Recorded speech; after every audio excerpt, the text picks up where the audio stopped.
Hare Krishna, dear devotees, please accept our humble obeisances. All glories to Srila Prabhupada. Welcome to this morning's Srimad Bhagavatam class, which is from Canto 2, which is entitled The Cosmic Manifestation, and Chapter 6, which is entitled puruṣaṁ Confirmed. And this morning, we're fortunate to have His Grace Vishnugada Prabhu, ISKCON, Philadelphia, to give the class. I think we'll have to hold off a little bit till she comes on camera. She is on camera now. Hare Krishna Prabhu, please accept my humble obeisances. All glories to Srila Prabhupada. Manchakalpatarubhyascha kripasindhubhyev cha patitānaṁ pavanebhyo Vaishnavebhyo namo namaha. Thank you. Hare Krishna. Hare Krishna. It's all yours. Go ahead. Thank you. You're welcome to unmute if you like for chanting. Yeah, please, devotees, please unmute. Let's follow the program.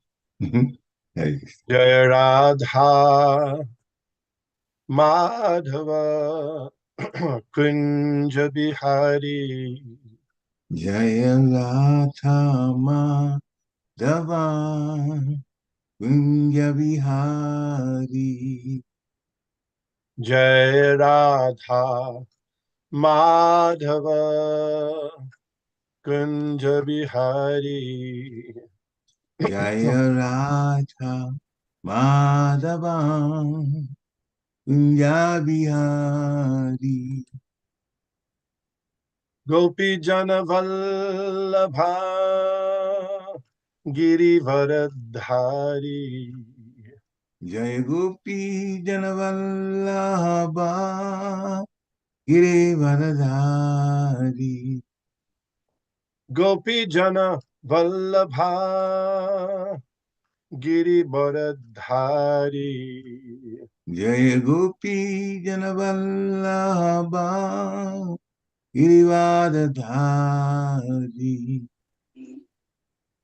Yashodanandana Braja Jana Ranjana Yashodanandana Pradhyana Ranjana.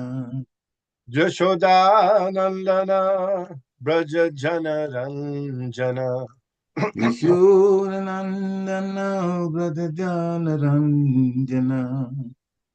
Jamunatira Vanachari Yamunatira Vanachari. Jamunatira Vanachari Yamunatira Vanachari. Jai Radha Madhava Kunja Bihari Jaya Radha Madhava Kunja Bihari. Jai Radha Madhava Kunja Bihari Jaya Radha Madhava Kunja Bihari.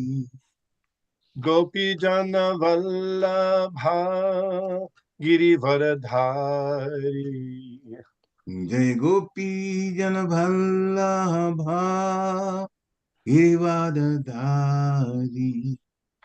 Gopi Jana Vallabha Girivaradhari Jai Gopi Janavallabha Girivaradhari. Yashodanandana Braja Jana Ranjana Yashodanandana Vrajajana Ranjana. Yashodanandana Braja Jana Ranjana Yashodanandana Vrajajana Ranjana. Jamunatira Vanachari Yamunatira Vanachari. Jamunatira Vanachari Yamunatira Vanachari. Jai Radha Madhava Kunja Bihari. Jaya Radha Madhava Kunya Vihari. Jai Radha Madhava Kunja Bihari. Jaya Radha Madhava Kunya Vihari. Jai Om Vishnupad Paramahamsa Parivrajak Acharya Ashtotara Satashimaras Divine Grace A.C. Bhaktivedanta Swami Maharaj Prabhupada ki jai. Jai. Ananta Koti Vaishnavrinda ki jai. Jai. ISKCON founder Acharya Srila Prabhupada ki jai. Jai. Nama Acharya Srila Haridas Thakur ki jai. Jai. प्रेम से कहो श्री कृष्ण चैतन्य प्रभु नित्यानंद श्री अद्वैत गदाधर शिवासादि गौर भक्तवृंद की जय। Jai. Shri Shri Radha Krishna गोप गोपीनाथ श्याम कुंद राधा कुंद गिरि गोवर्धन की जय। Jai. Vrindavan धाम की जय। Jai. नवद्वीप मायापुर धाम की जय। Jai. गंगा माई की जय। Jai. यमुना माई की जय। Jai. तुलसी देवी की जय।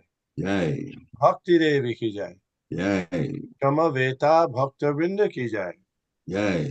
गौर प्रेम आनंदे।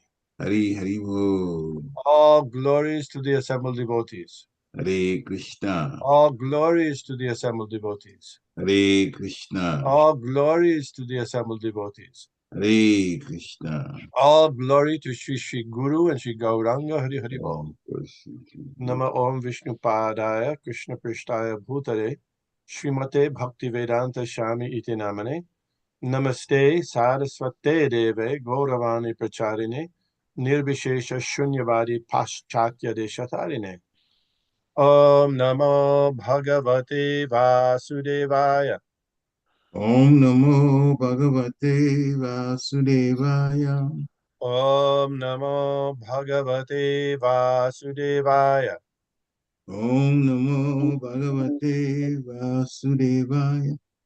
Om Namo Bhagavate Vasudevaya. Om Namo Bhagavate Vasudevaya. Reading and discussing Srimad Bhagavatam, second canto, 6th chapter, the puruṣaṁ Sukta, confirmed, text number 29.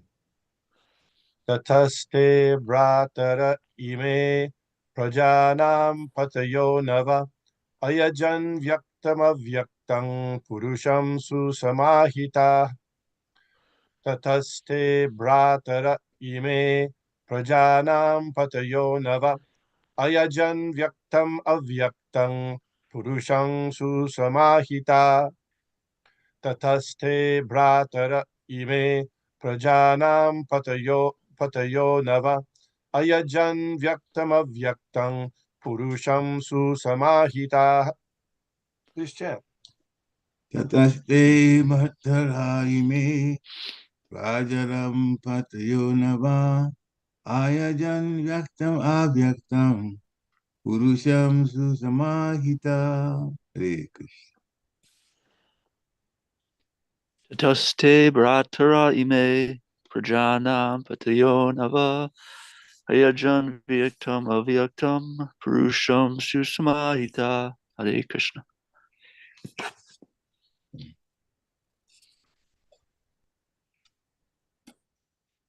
One more person, please. tatas bhrātara ime prajānāṁ patayo nava ayajan avyaktam puruṣaṁ su-samāhitāḥ.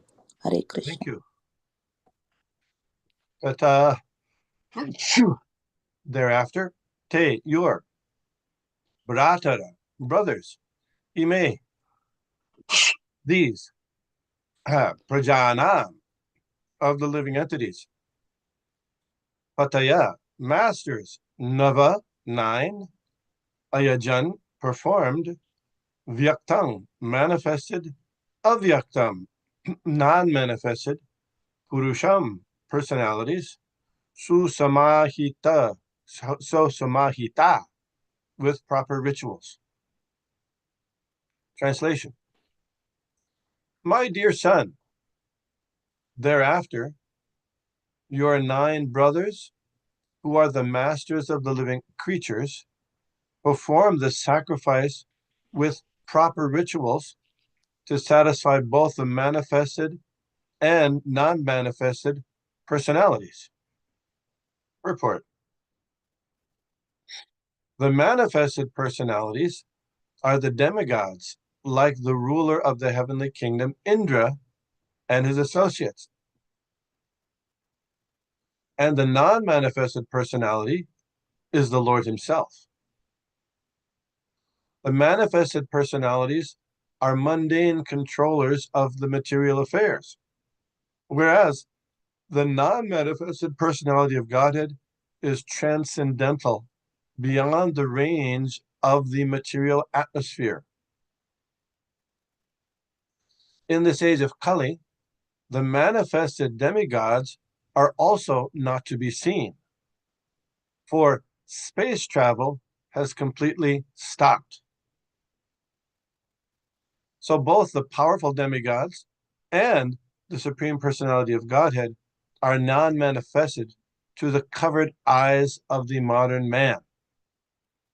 Modern men want to see everything with their eyes, although they are not sufficiently qualified. Consequently, they disbelieve in the existence of the demigods or of the Supreme God. They should see through the pages of authentic scriptures and should not simply believe their unqualified eyes.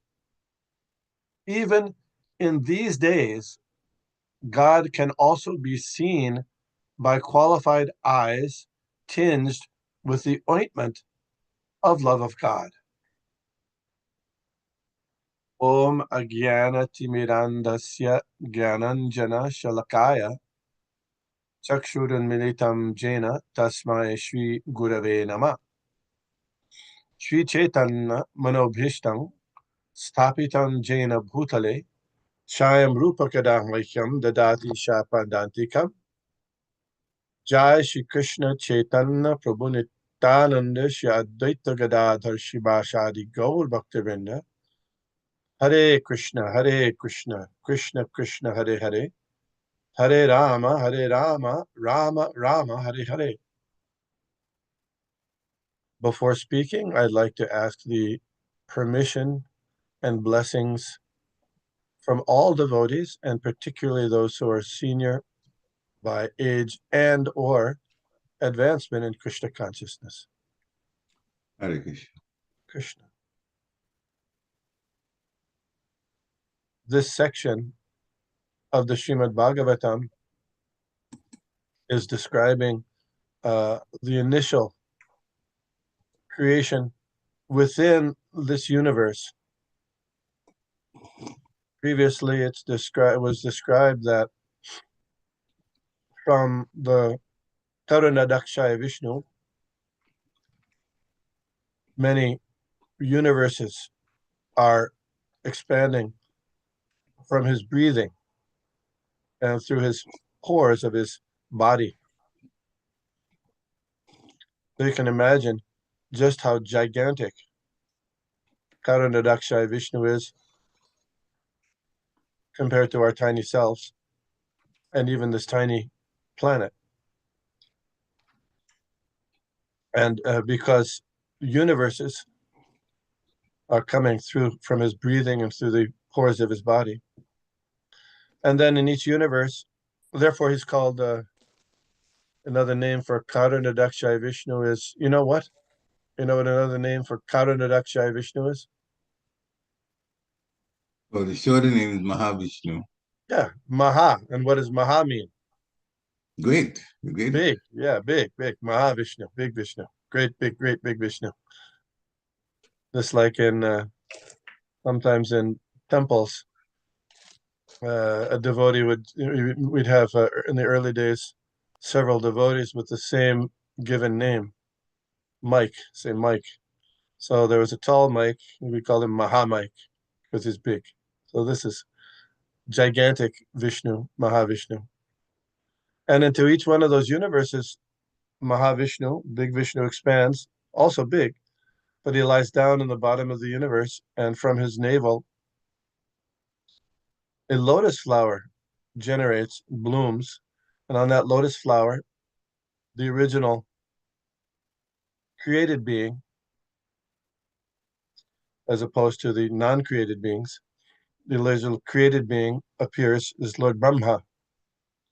And so you've been reading and been studying about this, that right from the very beginning of the creation of the universe,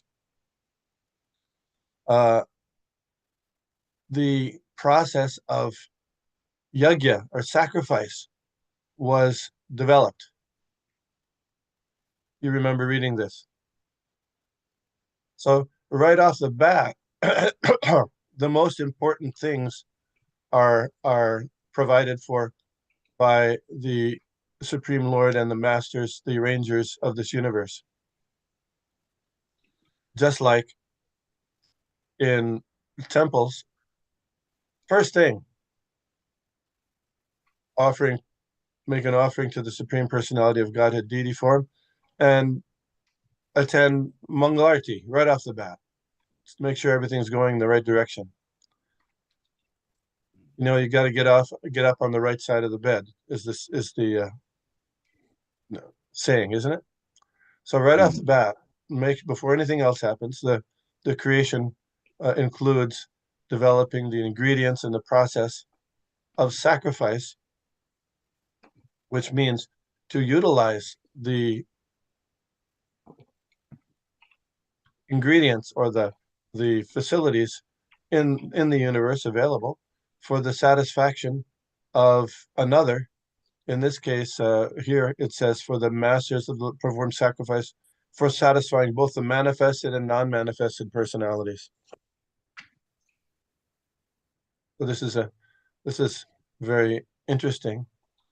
And you read before in the previous purports that this process of sacrifice mentioned, which is traditionally, it's understood to be, fire sacrifices, or Agnihotra Yajna. And there's various Agnihotra Yajnas, but generally speaking, each time there's an Agnihotra or a fire sacrifice, a number of ingredients are required. And also, there's 4 priests to perform the sacrifice. You remember this? Yeah. Why so many priests? Well, they have different assignments. Yeah. So it's a big deal. If if you have 4 people doing one thing, then you got to make sure it's done right, isn't it? Yeah. Yeah. So one priest is chanting the mantras. Another priest is offering oblations. Another priest is tending the fire. And another priest is, the last priest, the Brahma priest. Remember this? The general supervisor. The supervisor, yeah. Or you might say the referee. Of course, nobody likes referees in sports. But, why a supervisor? Because somebody makes a mistake and then the result won't be achieved in the sacrifice. You follow? So if a mantra is chanted improperly with improper accent or a proper meter, or if the oblations aren't given in proper way, then the result of the sacrifice, which is meant to please the Supreme Personality of Godhead and his associates, won't be achieved.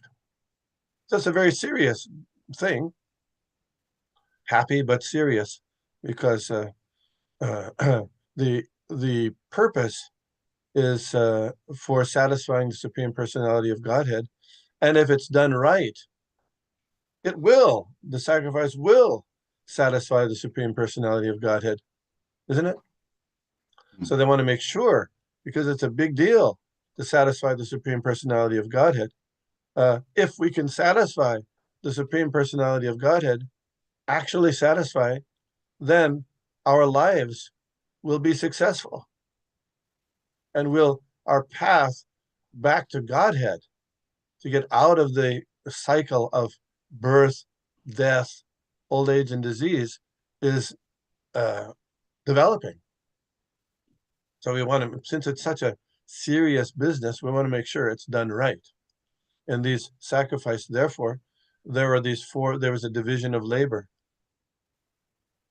Chanting the mantras, offering oblations, tending the fire, because the fire can go out. And then supervising, making sure everything's done correctly by the Brahma priest. So, as you know, Srila Prabhupada made the comments earlier that in the Kali Yuga, at least for the last 4,000 some years, there haven't been any brahmanas, priests, who can chant the mantras properly. You follow? Therefore, in the Kali Yuga, these types of sacrifices are not recommended for the general pleasure of the Supreme Lord and his associates, but the process of Sankirtan Yajna, chanting the holy names in congregation, is the recommended sacrifice. It's also sacrifice, but that's the recommended process of pleasing the Supreme Personality of Godhead in Kali Yuga. Therefore, we have the verse, Harer Nama, Harer Nama, Harer Nama eva kevalam, kalo nastyeva, nastyeva, nastyeva gatiranyatha. Chant the holy name, chant the holy name, chant the holy name. Eva kevalam, that's all. Kalo, in Kali Yuga, there's nothing else. There's no other process. Means you can't do gyan, karma, or yoga. You can't do fire sacrifice, meditation, or deity worship properly. The only methods are chanting the holy names congregationally. Eva kevalam, that's it. But, in Kali Yuga, there's so much care previously with these sacrifices that they had these 4 priests doing the process and also having a supervisor to make sure it's done right. What about in Sankirtan? Do we have any supervisors to make sure the Harinam Sankirtan is done right? What do you think? Normally, I've seen we have Sankirtan, the person that's leading the chanting. That's all. But we just hope against hope that person is doing it right. Well, in Lord Chaitanya's time, he actually appointed the lead singer and the lead dancer, and so every part of it, there was somebody who was leading. So he did it like the that. people he appointed were devotees that he had good confidence in, right? Absolutely. Yeah. So how about with us in the Hare Krishna movement? Yeah, a lot depends. I don't know how it's as far as appointing. Are there qualifications? Are there qualifications to lead kirtans in the Hare Krishna movement?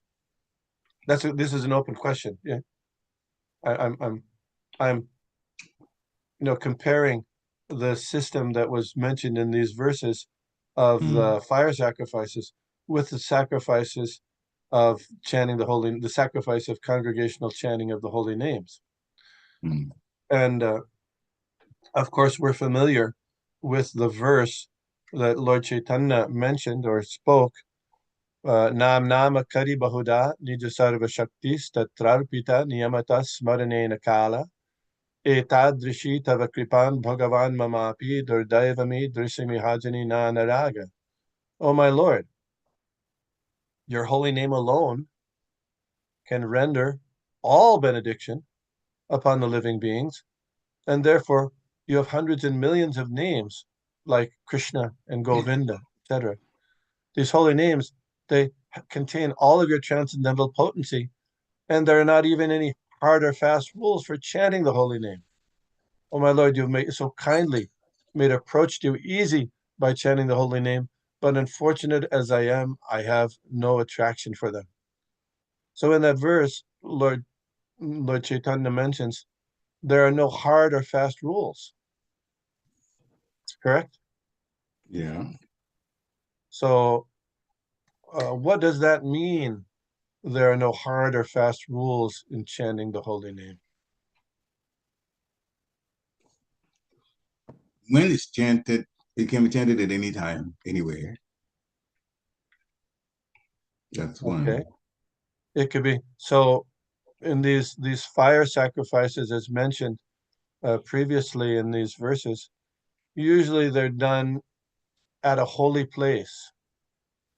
And even if they're not done at a holy place, when the person doing the fire sacrifice sets up the yagyashala, the pit for doing the fire sacrifice, they do some make a design on the sand, you know that? Yeah. And they chant mantras.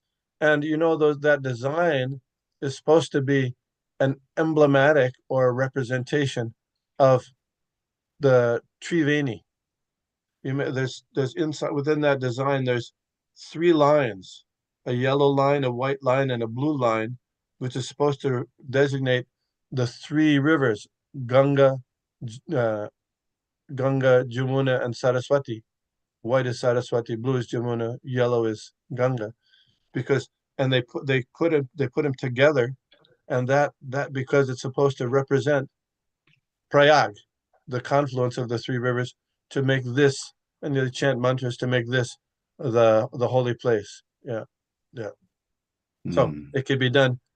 You can invoke the holy place, okay, but do we do that with Harinam Sankirtan? No, we don't do that necessarily. But also we say that anywhere Krishna is, you're chanting the holy names, then that's the holiest place. Hari sada vaset tatra yantra bhagavata jana gayanti bhakti bhavena harinam eva kevalam. And it can be done at any time. There's according to these rituals that one performs, like a fire sacrifice, building a house, getting married, getting initiation. There are special auspicious times according to the phases of the moon, for which things, if you initiate or you begin a certain function or activity, it becomes auspicious to be gone through completion successfully. So a certain time, a certain place, and also by a certain person. Persons are often Brahmins, priests are brought forward to do the sacrifices as mentioned here in these verses. But in chanting the holy names, it's not required that a person has to be from a Brahmin or a priestly background to chant, isn't it? So that's one level of interpretation for that verse of Shikshastika verse of Lord Chaitanya's second Shikshastika verse. It could be done. There's no rule according to place, anytime, or time, anytime, or by person. But that's not what the verse says in the translation that Prabhupada gave. He says there are no hard or fast rules, and those are included. But hard and fast rules means there are rules, but they're a little bit flexible, isn't it? Hard or fast means you got to do it. Hard or fast. I think flexible. Yeah. So anybody can chant, although Srila Prabhupada says that chanting in his Unchanting Hare Krishna discussion, which was printed on that first record album, he says, as far as possible, chanting from the lips of a pure devotee should be gone, and chanting from the lips of non-devotees should be avoided, just like milk touched by the lips of a serpent has a poisonous effect. You remember this? Yeah. Yeah. So is that a rule? Depends how you look at it. It's a rule, but it's not hard and fast, right? So sometimes, Yeah. like when the Srila Prabhupada had there was the mantra rock dance in San Francisco, where all these bands got together and the devotees, they sold tickets, and the culmination of it was Srila Prabhupada came on stage, and he came on with Allen Ginsberg, and then he had Allen Ginsberg chant Hare Krishna. What's this? It was Allen Ginsberg wasn't following the regulative principles at that time. But anyway, Srila Prabhupada had him chant. It was very interesting, isn't it? Although he says, as far as possible, hearing from the lips of a pure devotee. So what do you make of that? What do you make of that? Well, for one thing, he blessed Alan, giving him a chance to chant. And Alan also is known by most of the people who were there. So he kind of used the popularity of Alan. So if they see him chanting, then, oh, well, maybe we should chant too. Yes, I'm yes, yes. gonna Good do point. it. But, So, although generally it's true that we want the best effect of the holy names are if they're heard and chanted by from a pure devotee. Sometimes it's adjustable, like with Allen Ginsberg. Oh, yeah, as you mentioned, he was famous, so people yeah. thought, oh, and so Srila Prabhupada engaged him in chanting the Hare Krishna mantra to support the Hare Krishna movement, and that was seen to be a successful thing. So that's very interesting point. So yes, there are uh, rules about chanting, but they're not hard and fast. When chanting the holy name, there are 10 offenses in chanting the holy names. One, the first offense is to blaspheme or unnecessarily criticize someone who's dedicated their lives to propagating the holy name of the Lord. So I was thinking about that verse, that first offense, and I thought, oh, well, at least I won't criticize those who are really dedicated their lives to propagating. But other devotees, I can criticize. I was thinking that way. And then I heard Srila Prabhupada comment on this on that first offense. He said, criticize those or unnecessarily criticize or blaspheme people who are dedicated. He said, no, any devotee. He said, any devotee. So I was corrected by that. So these are they're rules, right? 10 offenses are rules, but they're not hard and fast. In other words, a person can chant, even if they chant offenselessly, still we want them to chant. That's okay. We want them to chant. And the beginning process for all of us is in the beginning, we're going to be committing those offenses. But if we are careful and desirous of making spiritual advancement over time, we'll be very cautious to avoid them. So that why? So that we can make spiritual advancement to develop love of God. There's a verse on the 6th canto of Srimad Bhagavatam when the Yamadutas were discussing with the Vishnudutas about the efficacy of chanting the holy names.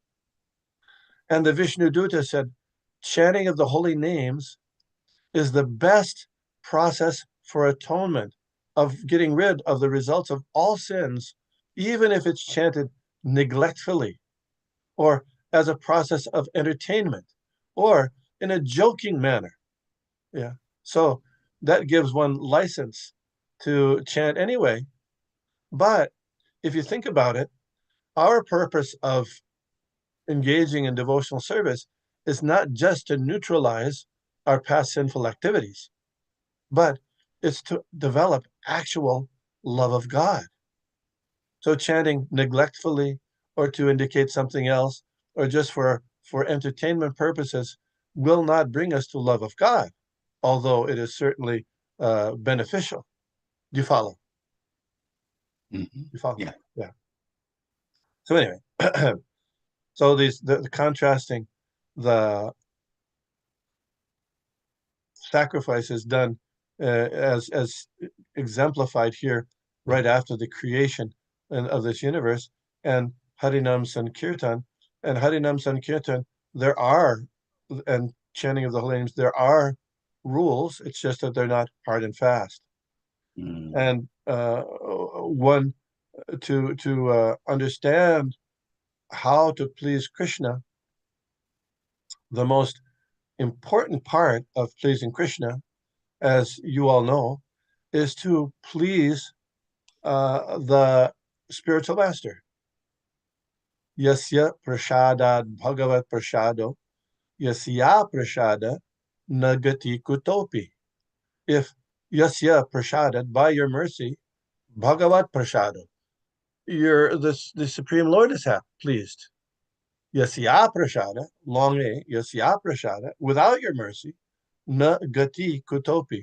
Na gati means you're not going to reach your goal. It's not going to happen. So, so in chanting the holy names or any kind of sacrifice, but particularly chanting the holy names, if it can be done in such a way that Srila Prabhupada and your spiritual master is pleased, then Krishna will be pleased. And if it's done in a way that's not pleasing to Krishna, then you're not going to reach the goal. Nagati. Gati means goal. So that's a little funny. I was thinking about this, and I was thinking, well, I thought automatically when you chant Hare Krishna, automatically Krishna's pleased, right? That's our philosophy. If you water the root of the tree, then all the parts and leaves and bark and branches and everything is satisfied. So if you serve Lord Krishna, you chant Hare Krishna, then automatically the spiritual master and Krishna will be pleased. But then I read a memory by a devotee named Pradyumna, who used to be a very nice devotee, Prabhupada's Sanskrit editor, and used to travel with Srila Prabhupada. So the devotees were in Montreal in the early days, and there was a nice kirtan at the temple. So Prabhupada's quarters, they rented an apartment down the street from the temple. So after the kirtan, Pradyumna and the temple president there in Montreal and Srila Prabhupada were walking back to Srila Prabhupada's apartment after the kirtan. And the temple president, he said, wow, I really enjoyed that kirtan. So you know what Srila Prabhupada immediately responded? He said, kirtan is not for your enjoyment, it's for Krishna's enjoyment. Yes, kirtan is not. So, I mean, I had to wrap my mind around that. What is that? So apparently one can do kirtan, one can perform kirtan for one's own enjoyment. That might fall in the category of, as the Vishnu and Dudas and Yamadutas were talking, but our focus should be chanting in a way that Krishna and the spiritual master and thus Krishna will be satisfied. So then I was trying to think about this, about how is that I could chant Hare Krishna for my own enjoyment. And then I was at a festival, and some devotees there in the festival were chanting. There's something called an alap. You know what an alap is?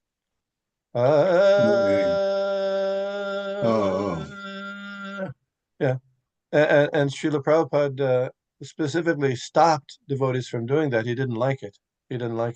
He specifically stopped them from doing it whenever he heard that. He said it was the practice of sahajiyas plus prakrita sahajiyas plus the there's so many Hare Krishna mantras could be chanted in that point of time when there's extending the one syllable long. So, and same thing that Srila Bhaktisiddhanta Saraswati Thakur says, incidentally. So then they were chanting this way, and of course chanting. Anybody who chants, that's wonderful. But the question is, is it for Krishna's pleasure or our pleasure? So I asked devotees, how come you sing it that way? And they said, well, The devotees like it. We like it. We like it. Like that. So then I can understand, you understand the import of Srila Prabhupada's statement in Montreal. Does that make sense? Yeah, because now it's the devotees, their likes now have become a priority. Yeah. So one has to be one has to be careful. So about that, doing things that are one might enjoy, devotees might enjoy, but are they pleasing to Krishna and the spiritual master, or vice versa, the spiritual master and Krishna? That's an interesting point. So in order to do that, it might take a little bit of research. And there, we don't have a supervising priest in the kirtans. Nowadays, you have in some temples you have decibel meters. Decibel meters. Do you have one in Harrisburg? Hmm. Decibel meters? No. Yeah, decibel meters are just they monitor their automatic little machine that monitors the volume of the kirtan, because a kirtan, if it goes over like 100 decibels, it can damage your ears. Hmm. So some temples they've installed decibel meters. And incidentally, I was talking to the kirtan minister, ISKCON kirtan minister. His name is Sri Krishna Chaitanya Swami, and he said that there's a member, a devotee in Dubai, who has volunteered to sponsor decibel meters for any temple in the world who wants one. But the idea of a decibel meter is that if the kirtan gets too loud, so that's in the range where it could damage your ears, and so in order to avoid people having damaged ears and going deaf, it shows a red light, and so then if people are careful, if there's even if there's not a supervising priest, they can see on the decibel meter that the kirtan is excessively loud and dangerous for people, so the volume can be reduced. Does that make sense? Yeah, Yeah. absolutely. Yeah. So But yeah. not every temple has it though. No, I know. So I was saying that this devotee Yeah. in Dubai is willing to pay for Okay. any temple in the world. If you can Mhm. get in touch with Sri Krishna Chaitanya Swami Kirtan, if you want one, if you'd like one. Yeah. Uh, yeah, so just because sometimes, some people like firecrackers. Do you like firecrackers or fireworks? Not particularly. Some people really enjoy the Eh, firecrackers. Uh, yeah, it's Maybe it quite makes a loud explosive bang. though. Yeah. Makes a loud bang, and sometimes we make loud bangs during kirtan as well. So, but other people, they don't like the loud bangs. So it's one of the things that happens in kirtan sometimes, especially with the big wampers and things inside.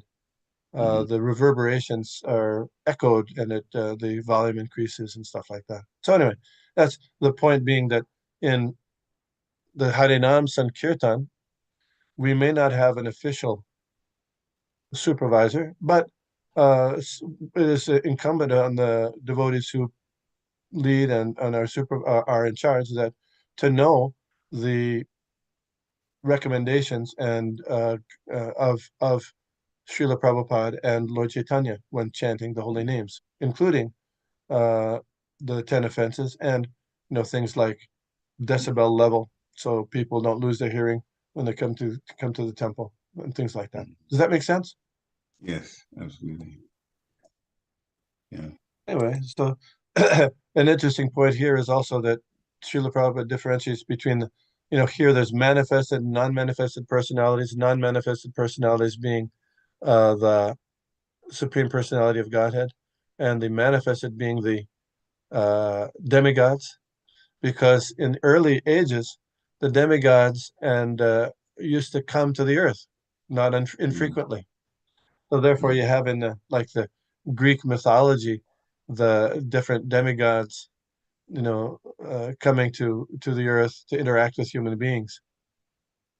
And also in Vedic times, you have, Surya was there. The sun god came to impregnate Kunti when she used the mantra, and Kunti also used a certain mantra to bring Indra, Yamaraj, and then Madhu used that mantra for the Ashwini Kumars to come to give children to her, because Pandu was cursed not to have relations with his wife. So there was quite a deal of interaction. And Prabhupada mentions space travel. Did you notice that? So, so apparently, in the age of Kali, the demigods are not seen. It kind of the converse of that is that apparently, before the age of Kali, the demigods were seen. Would you agree with that? Yeah, that's what they're saying. I guess they would come for their share of sacrifices that were done. Yeah, different. They could come for whatever reason they want, right? If they want to come, Yeah. they had some interaction with human beings, and like I said, in different myths of various cultures, they have indications. Even in the Native American culture, there's discussion of, the different stars coming, the goddesses of various stars coming onto the Earth planet and interacting with human beings in prior ages, but not in this age. And an interesting point also is that the space travel, Narad Rishi is a space traveler, and he continues to travel. But also, and Shukadev Goswami, if you read about Shukadev Goswami, he used to travel to higher planets, even though you don't read about it right here, but Shukadev Goswami, he went to the heavenly planets and he spoke the Mahabharata in 1,000,000 something 100,000 verses, whereas in this planet, there's not that many verses for the Mahabharata. And sometimes Shukadev Goswami would travel to the sun with permission of his father. It's described in this purport of Srimad Bhagavatam. Very interesting. So nowadays, people are trying to go to different planets via mechanical means, and not very successfully, with great effort. And even if they do, what's the benefit? But previously there was interplanetary travel, and in nowadays they have a division of NASA that has a an some kind of receiver where they're examining and researching in the universe if there's any intelligent life out there that might be sending signals out in the universe, and they want to receive those signals and decode them to see that there's intelligent life, So, so that's very important for them. Well, guess what? Yes, there is intelligent life out there, and it's beaming. It's beaming. That intelligent life is beaming very important information to this earth in the form of Golokera Premadham Harinam Sankirtan. This Harinam Sankirtan is coming directly from the spiritual sky, beaming down here to this earth planet. So if we take it and chant the holy names carefully with attention to the instructions of previous acharyas, then we get incredible benefit. That benefit will be happiness in this life and going back to Godhead at the end of this life. Hare Krishna. Hare Krishna. Questions, comments,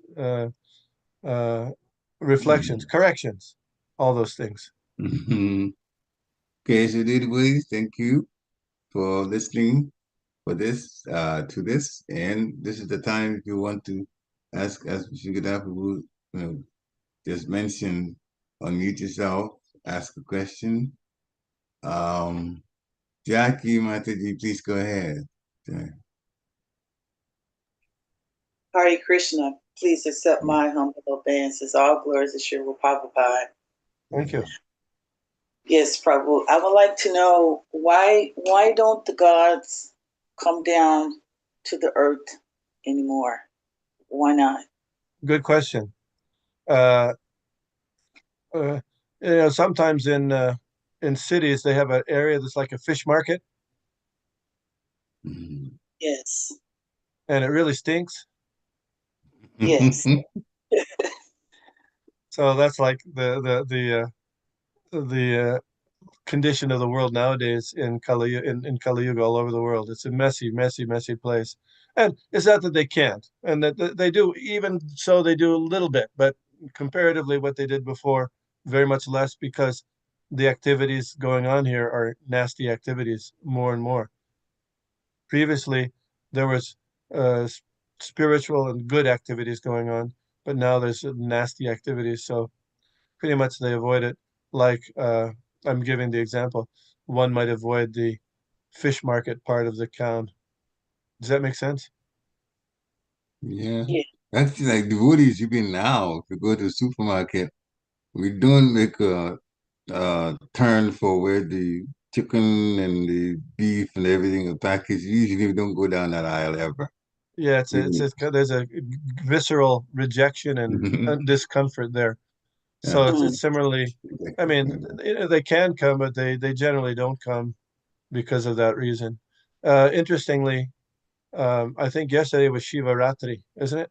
It's Shiva Ratri. I'm not And sure. in London, when the devotees were having kirtan there, at one point Srila Prabhupada said, "Oh, Lord Shiva and Lord Brahma attended the kirtan." Ah, so if you go to, that was in Berry Place in early days. Mm. And so now they moved that temple to Soho, but there you'll find little, the Prabhupada said, "Oh, put little seats there for Lord Brahma and Lord Shiva on the altar." Although not for every temple, but because he noticed that Lord Brahma and Lord Shiva came to witness the kirtan of the devotees there. So once in a while they come, but much, much, much less. But All right. especially for that, yeah, makes sense. Thank you. Yes. All right, though. What I've heard is that sometimes they will come during Rathi Yatras, but in disguise. Could be. Yeah, yeah. And we know when Lord Chaitanya appeared, then there's a ceremony of giving gifts to the newborn child. And at that time, Krishnadas Kaviraj Goswami says that many of the demigods came in disguise to offer gifts to Lord Chaitanya. Mm.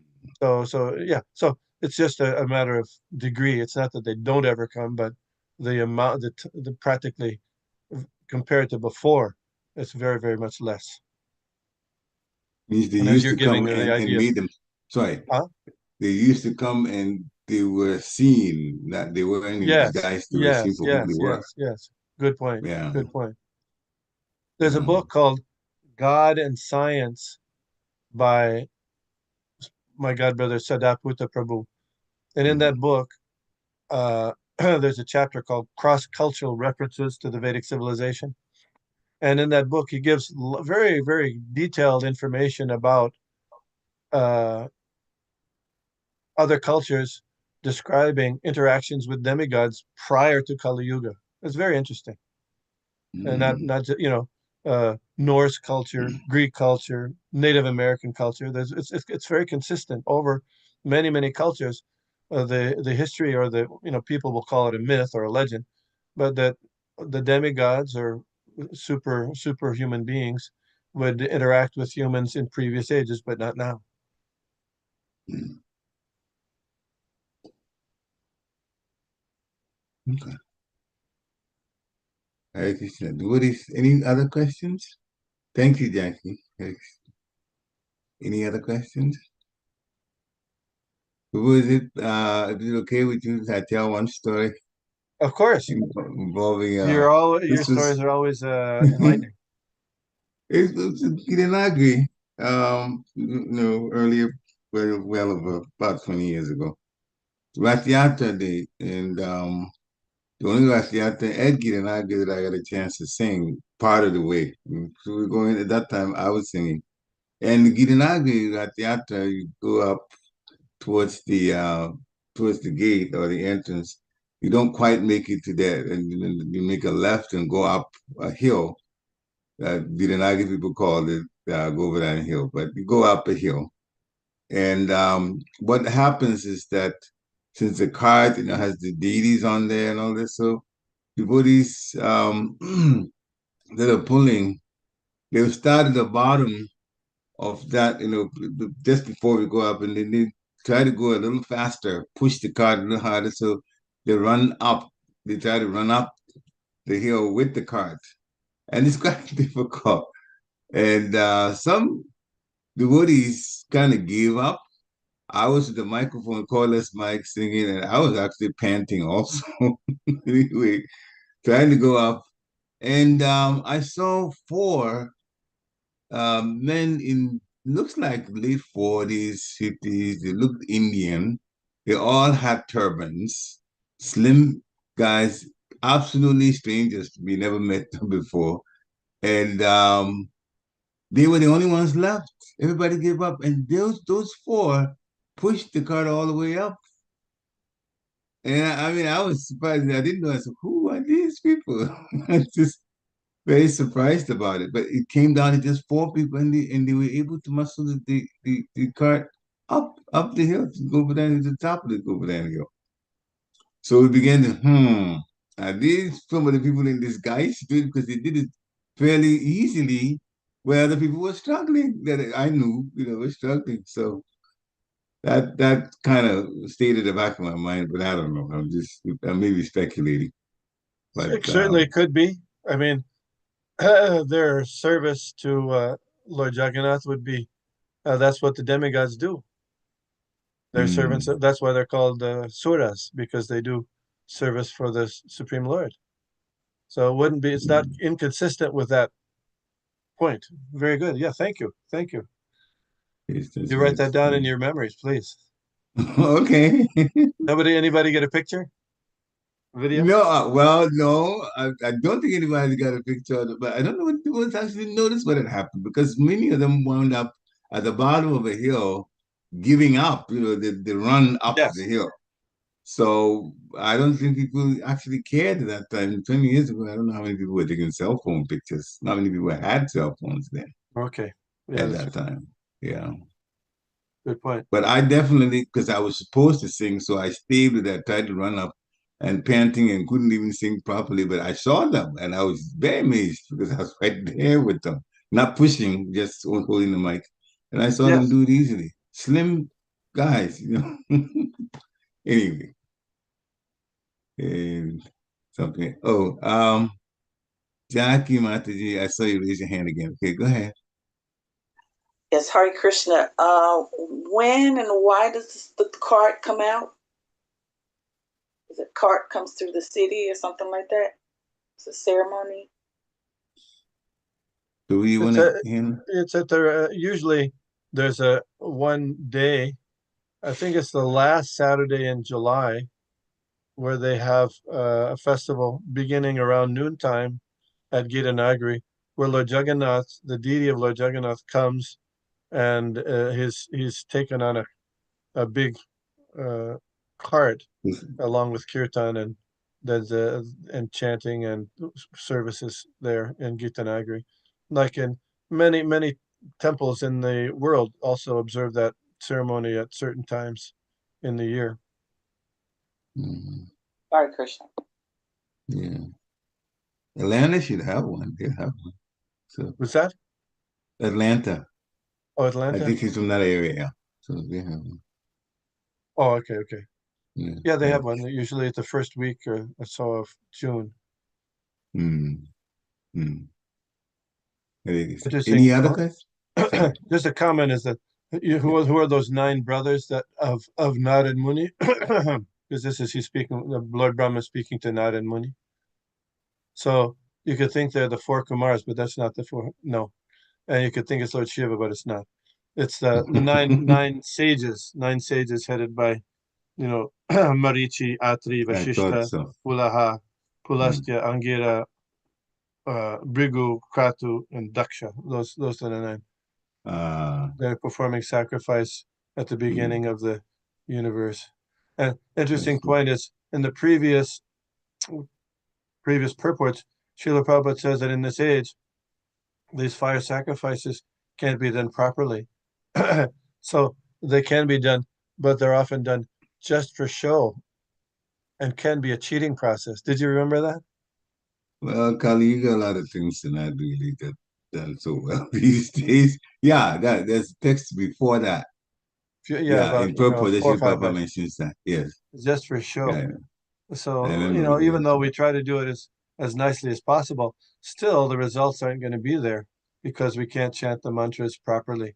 So the emphasis should be always on chanting the holy names of the Lord. When Srila Prabhupada had the deities installed in Vrindavan, the Krishna Balaram deities, he invited local Brahmins to do the installation of the deities, but at the same time, he had the devotees, the Hare Krishna devotees, constantly chant the holy names, Hare Krishna Sankirtan. And he wrote in a purport that although the people in Vrindavan would not have accepted the installation if the local Brahmins hadn't done their part, but he said, in his opinion, which is a very important opinion, the chanting of the holy names was the most important part of the installation. Yeah. So sometimes we find that various supervisors of rituals, they want to stop the chanting of the holy names during installations, etc. But that's the most important part, according to Srila Prabhupada, and according to these purports. Yeah. It's in the Lila Mita. I remember reading that. Yeah, she mentioned that. It's also in Chaitanya Charitamrita too, both places. Oh, okay. Any final questions, devotees? If not, then please join me in thanking His Grace Vishnugada Prabhu. It's been a while, but we've seen him back. He travels quite a bit. Now he's back. 6 weeks in India, yeah. So thank you, Prabhu, for giving such a wonderful class, and thank all of you for coming to hear. We benefit so much from these classes. So have a wonderful. You